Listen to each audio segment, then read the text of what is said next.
ইরানে সাম্প্রতিক বছরগুলোর মধ্যে সবচেয়ে ব্যাপক গণবিক্ষোভ চলছে। এই আন্দোলন দমনে কঠোর অবস্থান নিয়েছে দেশটির ক্ষমতাধর নিরাপত্তা বাহিনী ইসলামিক রেভলিউশনারি গার্ড কোর বা IRGC।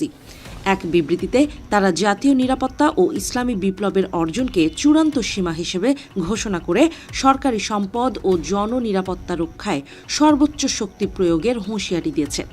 মার্কিন প্রেসিডেন্ট ডোনাল্ড ট্রাম্পের নতুন সতর্কবার্তা এবং যুক্তরাষ্ট্রের পররাষ্ট্রমন্ত্রী মার্কো রুবিও ইরানি বিক্ষোভকারীদের প্রতি প্রকাশ্যে সমর্থন জানিয়েছেন। এরপরই তেহরানের পক্ষ থেকে এই কড়া সামরিক অবস্থানের ঘোষণা আসে।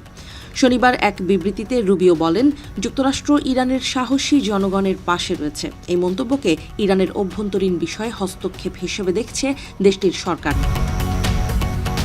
এদিকে গত রাত জুড়েও ইরানের বিভিন্ন শহরে অস্থিরতা অব্যাহত ছিল। রাষ্ট্রীয় সংবাদ মাধ্যম জানায়, তেহরানের পশ্চিমাঞ্চলের কারাজ শহরে একটি পৌর ভবনে আগুন ধরিয়ে দেয় বিক্ষোভকারীরা, যাদের রাষ্ট্রীয় গণমাধ্যম দাঙ্গাকারী হিসেবে উল্লেখ করেছে। একই সঙ্গে রাষ্ট্রীয় টেলিভিশনে সিরাজ, কোম ও হামেদানে বিক্ষোভ চলাকালে নিহত নিরাপত্তা বাহিনীর সদস্যদের জানাজার দৃশ্য সম্প্রচার করা হয়। প্রথম দিকে লাগামহীন মুদ্রাস্ফীতি, দ্রব্যমূল্যের ঊর্ধ্বগতি ও বেকারত্বের প্রতিবাদে প্রায় 2 সপ্তাহ আগে এই বিক্ষোভ শুরু হলেও অল্প সময়ের মধ্যেই তা রাজনৈতিক রূপ নেয়। এখন বিক্ষোভকারীরা সরাসরি ইরানের বর্তমান ধর্মীয় শাসন ব্যবস্থার অবসান দাবি করছেন। তবে তেহরান কর্তৃপক্ষ শুরু থেকেই এই অস্থিরতার পেছনে যুক্তরাষ্ট্র ও ইসরায়েলের মদত রয়েছে বলে অভিযোগ করে আসছে। অস্থিরতা দমনে দেশ জুড়ে ইন্টারনেট ব্ল্যাকআউট জারি রেখেছে সরকার। ইরানের পশ্চিমাঞ্চলের এক প্রত্যক্ষদর্শী টেলিফোনে জানিয়েছেন, রেভলিউশনারি গার্ডস ওই এলাকায় মোতায়েন করা হয়েছে এবং নিরাপত্তা বাহিনী সরাসরি গুলি চালাচ্ছে। নিরাপত্তাজনিত কারণে তিনি নাম প্রকাশে অনিচ্ছুক থাকেন। রাষ্ট্রীয় টেলিভিশনে প্রচারিত IRGC এর বিবৃতিতে বলা হয়, গত 2 রাতে সন্ত্রাসীরা সামরিক ওই আইন শৃঙ্খলা বাহিনীর ঘাঁটিতে হামলা চালিয়েছে এবং এতে বেশ কয়েকজন সাধারণ নাগরিক ও নিরাপত্তা সদস্য নিহত হয়েছেন।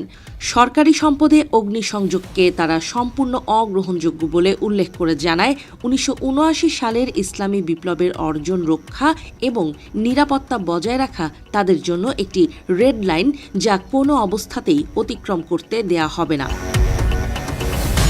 IRGC এর পাশাপাশি ইরানের নিয়মিত সেনাবাহিনীও ঘোষণা দিয়েছে যে তারা সর্বোচ্চ নেতা আয়াতুল্লাহ আলী খামেনির সরাসরি নির্দেশনায় জাতীয় স্বার্থ, কৌশলগত অবকাঠামো ও জনগণের সম্পদ রক্ষায় প্রস্তুত রয়েছে। এই পরিস্থিতিতে নির্বাসিত শেষ শাহের পুত্র রেজা পাহলভি বিদেশ থেকে বিক্ষোভকারীদের প্রতি আহ্বান জানাচ্ছেন। সামাজিক যোগাযোগ মাধ্যম X এ দেয়া এক বার্তায় তিনি বলেন, আমাদের লক্ষ্য শুধু রাস্তায় নামা নয়, শহরের কেন্দ্রগুলো দখল করে নিয়ন্ত্রণে নেয়া। তিনি পরিবহন, তেল, গ্যাস ও জ্বালানি সহ গুরুত্বপূর্ণ খাতে দেশব্যাপী ধর্মঘটের ডাক দেন।